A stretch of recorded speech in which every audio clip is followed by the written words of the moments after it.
Les saluda el estudiante Guillén Quispe Vicente, de la Escuela Profesional de Contabilidad de la Universidad Nacional José María Arguedas. En esta oportunidad haré una ponencia de un tema muy importante, de un tema muy específico que está suscitando en nuestro país. El tema es la pobreza en el Perú. Entonces empezaremos con una pequeña pregunta, una pregunta básica donde dice ¿qué es la pobreza? Básicamente, desde mi punto de vista, la pobreza nos afecta a todos hoy en día. Por causa de la pandemia, muchas personas perdieron su trabajo, mayormente en la actualidad. Las causas serían falta de la economía, alimentación y la buena educación. Como ya es sabido, la pobreza es uno de los problemas más grandes en todo el mundo, ya que es un fenómeno social que si no se trata debidamente a tiempo, nos irá de peor a mal. Entonces, no tiene que ver directamente con el dinero, sino también con diferentes aspectos.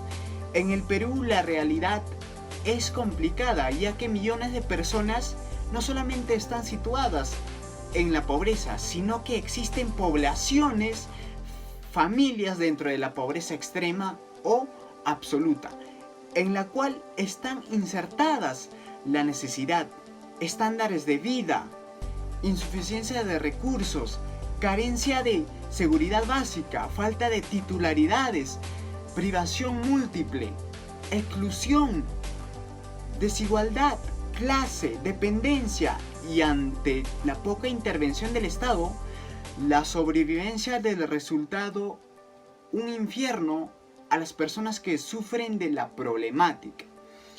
El primero de estos se dan en caso como lo sucedido a un par de años, en el año 2017, un cambio climático ocasionado una gran cantidad de huaicos en nuestro país, haciendo que estos se lleven a todo en su paso, y con ello miles de familias perdieron todo al no tener una vivienda lo suficientemente firme como para sobrevivir a estos desastres, obviamente, quedándose así sin una vivienda en donde alojarse. En el Perú las cosas son diversas, entre ellas tenemos el cambio climático, la enfermedad, la corrupción, el desempleo, el incremento masivo de la población y la pobreza calidad educativa. Las consecuencias van desde la mortalidad infantil, mala salud, hambruna, frustración y la migración a otros países, como por ejemplo el que tuvimos de Venezuela a Perú, ¿no? Se necesita que hayan personas lo que suficientemente son capaces para dar alternativas de solución y programas de intervención que puedan afrontar las más pronto posibles soluciones a este problema, cortándolo desde la raíz y con ello cambiando el futuro de nuestro país para bien y mejorar de oportunidades. Básicamente puedo definir que esta crisis económica, política y social, educativa son los factores insuperables para poder tener un buen desarrollo social, pero hay un factor que impide el crecimiento socioeconómico de nuestro país, que es la corrupción. También tocaré un punto de la corrupción. Bueno, la primera pregunta de este tema, que es la corrupción, es cómo la corrupción se convierte en una de las causas de la pobreza. ¿Cómo? ¿Cuáles son, no?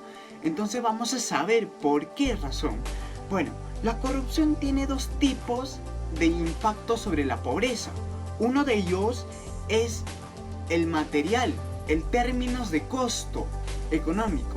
¿Y qué quiere decir esto?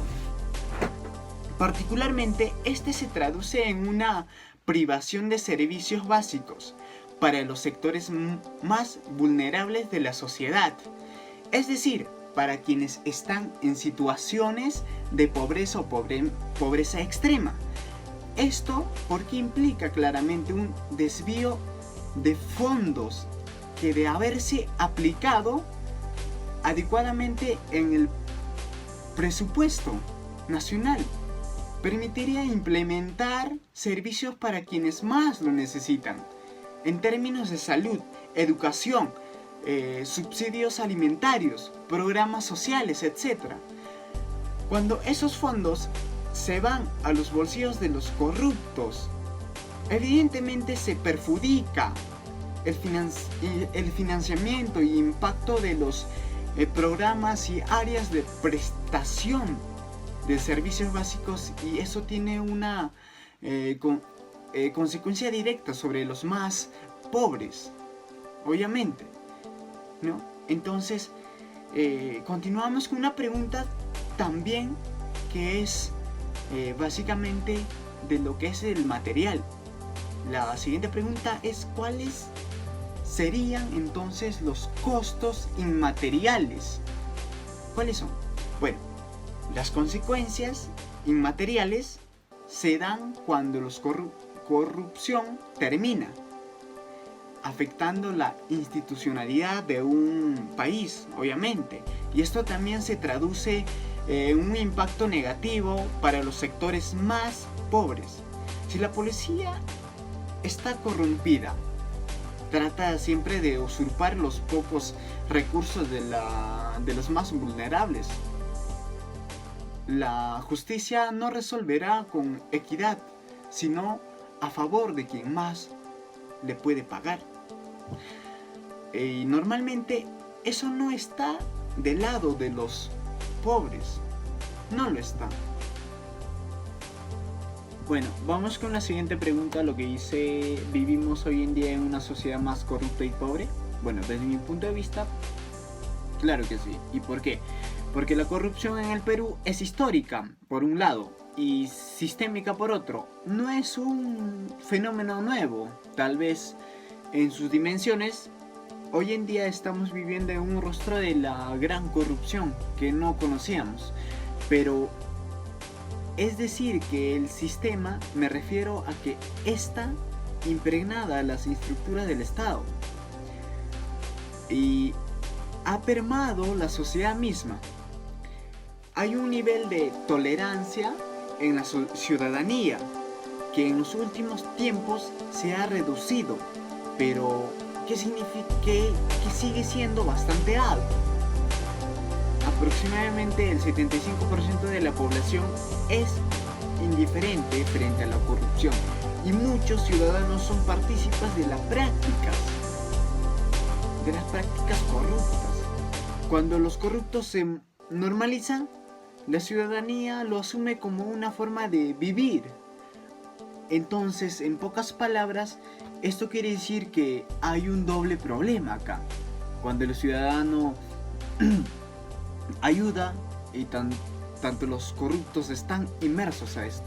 Entonces, hice todo el estudio para tener una pequeña conclusión, donde yo, de mi parte, hago mi conclusión de que sería que las dificultades sociales, económicas, administrativas, entre otras, disminuirían considerablemente si se mejorara nuestros niveles de educación y se añadiera educación moral.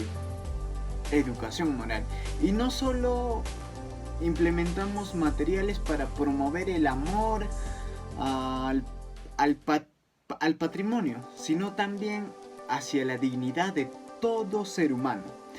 Y para esto se necesitaría profesores preparados que sean capaces de transmitir su ejemplo y estrategia de aprendizaje en el valor, en su nivel holístico, ¿no? Necesariamente necesitamos que este país avance, pero no puede solo. Obviamente que no puede solo. Cada quien debe poner su granito de arena diariamente. Entonces, de esta manera, esforzándonos para cumplir con sus obligaciones con pulcritud y calidad, manteniéndose informados para expresar disconformidades y alternativas de solución para nuestra pobreza, pensando en el bienestar de todos los compatriotas y no solo en el suyo, y luchando por superar cada vez más, estando dentro del marco de la ley. Bueno, gracias, espero que les haya gustado. Todo el estudio que hice fue con amor, con pasión que quiero a nuestro país. Gracias. Desde luego hasta otra oportunidad.